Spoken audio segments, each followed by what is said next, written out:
berdiri. Marilah kita berdoa.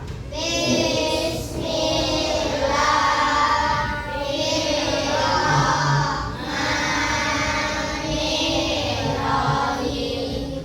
Rabbi zidni ilman warzuqni fahman wa amalan sholihan walhamdulillahi rabbil alamin. Mari Bu, Assalamualaikum warahmatullahi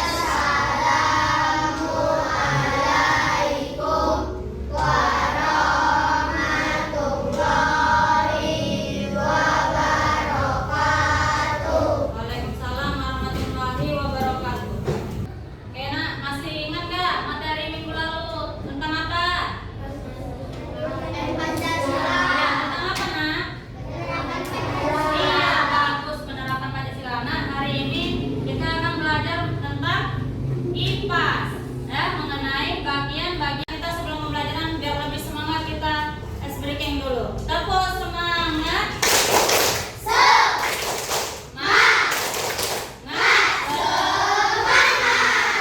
Oke.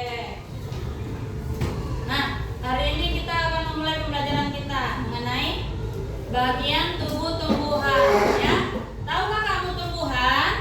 Tahu. Nah, tumbuhan juga sama seperti manusia. Manusia memiliki tangan dan kaki, ya. Tumbuhan juga memiliki tubuh. Apa saja tubuhnya? Daun.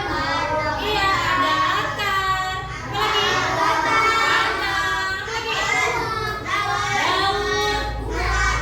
Buah dan apa lagi? Bunga dan apa satu lagi? Biji. Ya, ada biji. Tahukah kamu fungsi akar untuk apa? Menguatkan. Hah? Menguatkan. Untuk menguatkan tumbuhan, ya. Nah, oke nak, untuk lebih jelasnya kita akan tayangkan video tentang bagian tubuh dari tumbuhan.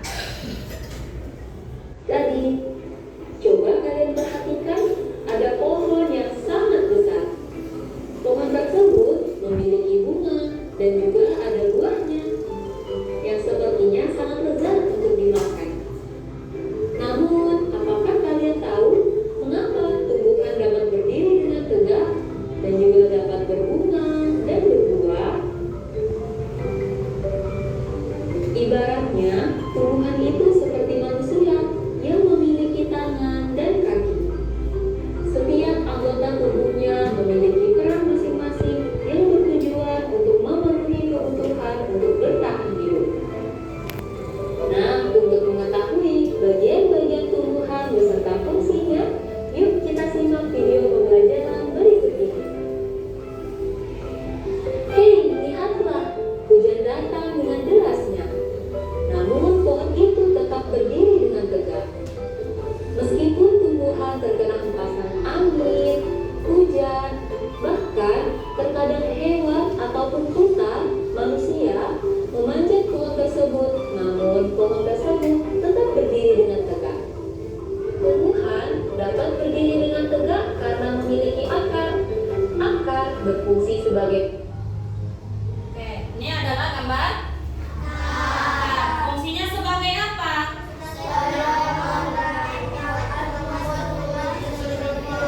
Iya, akar ini fungsinya sebagai penyokong dari tumbuhan, ya, untuk membuat tumbuhan tersebut berdiri dengan kokoh. Walaupun kamu panjat pohon itu, nggak tumbang dia, ya kan?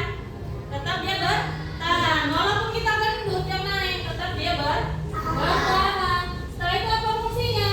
Ini dia menyerap air dan mineral dari dalam tanah. Oke, kita lanjutkan. sebagai penyokong dan dapat membuat tumbuhan tersebut berdiri dengan kokoh. Selain itu, akar juga berfungsi untuk menyerap air dan mineral dari dalam tanah. Akar ini terbagi menjadi dua jenis, yakni akar tunggal dan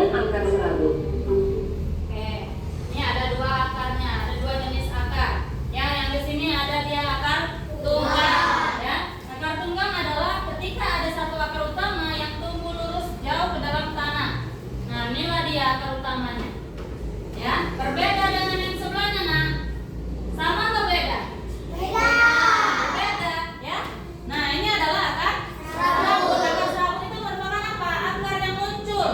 Ya, dari pangkal batang tumbuhan dengan bentuk serabut serta tidak mengalami pembesaran atau perkembangan. Oke, sekarang ibu tanya, apa contoh dari akar tunggang? Siapa yang tahu? Coba, boleh angkat tangannya. Oke, Sasa. Apa contohnya, Sa? Contoh akar tulang adalah pohon beringin, Ya. kapas, dan pohon jambu. Oke, apa tadi, Sa? Pohon beringin, Pohon kapas, pohon kapas, pohon jambu biji. pohon jambu biji. Ya, bagus. Dan ada juga pohon kangkung, ya. Nah, itu adalah jenis dari akar tunggang itu. Nah, setelah itu akar selaput. Nah, akarnya yang seperti ini, Nak. Ya. Apa contohnya? Oke, siapa yang tahu? Oke, Naila. Contoh akar serabut adalah akar kelapa, akar pepaya, akar jagung, dan akar salam. Ya, akar pepaya, Akar jagung akar jagung, dan akar salam. dan akar salak. Bagus. Nah, itulah contohnya akar dari akar serabut. Oke, sekarang kita lanjutkan lagi videonya. Akar tunggang adalah satu akar utama yang tumbuh lurus jauh ke dalam tanah. Sedangkan akar serabut adalah akar yang muncul dari bagian pangkal batang tumbuhan yang berbentuk serabut serta tidak mengalami pembesaran atau Setelah akar, ada juga bagian lain dari tumbuhan yaitu batang. Apakah kalian tahu fungsi dari batang? Air dan mineral yang diserap oleh akar akan diangkut ke daun melalui batang. Selain itu, Oke, mana batangnya, Nak? Ini batangnya ya. Nah, inilah fungsi batang ini untuk apa? Ya, sebagai sarana lewatnya air dari akar, ya dari bawah sini akar menuju ke dan mineral tadi diserap oleh akar dan diangkut melalui batang, maka sampailah air tersebut pada tujuannya, yaitu daun. ya, Dan juga daunnya ya. sebagai tempat untuk menyimpan cadangan air dan makanan. Nah, inilah di sinilah di daun inilah terjadinya fotosintesis, ya, dan untuk menyimpan cadangan air serta makanan. Apakah kalian tahu apa itu fotosintesis? Fotosintesis adalah suatu proses pembuatan atau pembentukan makanan yang dilakukan oleh tumbuhan, terutama tumbuhan yang mengandung zat hijau daun, yaitu klorofil dengan bantuan energi cahaya matahari. Hei, coba lihat, pohonnya mulai berbunga. Apakah kalian tahu fungsi bunga pada tumbuhan? Fungsi bunga pada tumbuhan adalah sebagai tempat perkembangbiakan tumbuhan. Bunga yang sudah berkembang biak akan menjadi biji. Nah, biji inilah yang nantinya bisa ditanam kembali untuk menjadi tumbuhan yang baru. Wah, pohonnya sudah mulai berbuah. Oke, itu buah apa, Nak? Saatnya buahnya Ya, buah mangga. Apa fungsi buah? Hah? Apa fungsi buah? Apakah kalian tahu fungsi dari buah? Buah berfungsi sebagai tempat menyimpan cadangan makanan dan untuk melindungi Menyimpan makanan yang dan ada di melindungi dalamnya. biji di dalamnya. Selain itu, buah juga dapat dimakan oleh manusia ataupun hewan. Nah, kalian sudah mengetahui bagian-bagian dari tumbuhan beserta fungsinya. Semoga video pembelajaran kali ini bermanfaat. Sampai jumpa. Nah, sebelum Ibu kasih tugas kelompok, nah kita nyanyikan dulu lagu tentang bagian tubuh tumbuhan. Masih ingat lagunya, Nak? Masih. Oke. Kita nyanyikan bersama-sama.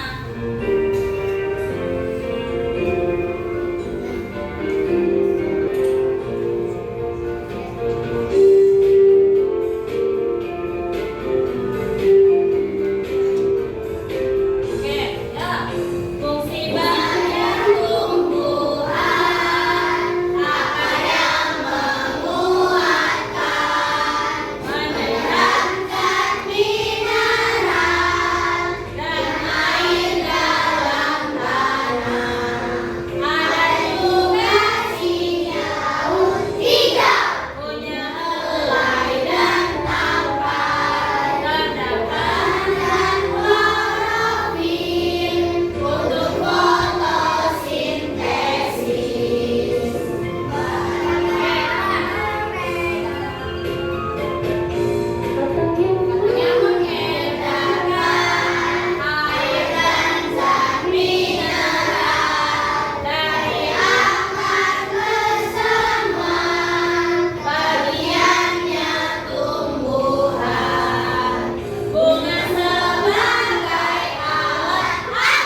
memperhatikan kelompok matahari yang akan mempresentasikan hasil diskusinya. Oke? Untuk kelompok matahari dipersilakan. Kami dari kelompok matahari akan menjelaskan hasil diskusi dari kelompok kami. Ini buah, ini batang, ini akar, ini bunga, ini daun. Terima kasih kelompok matahari. Nah, bagus ya. Oke, itulah. Oke, nah semua sudah maju nah. Alhamdulillah presentasinya bagus ya. Nah, demikianlah pembelajaran kita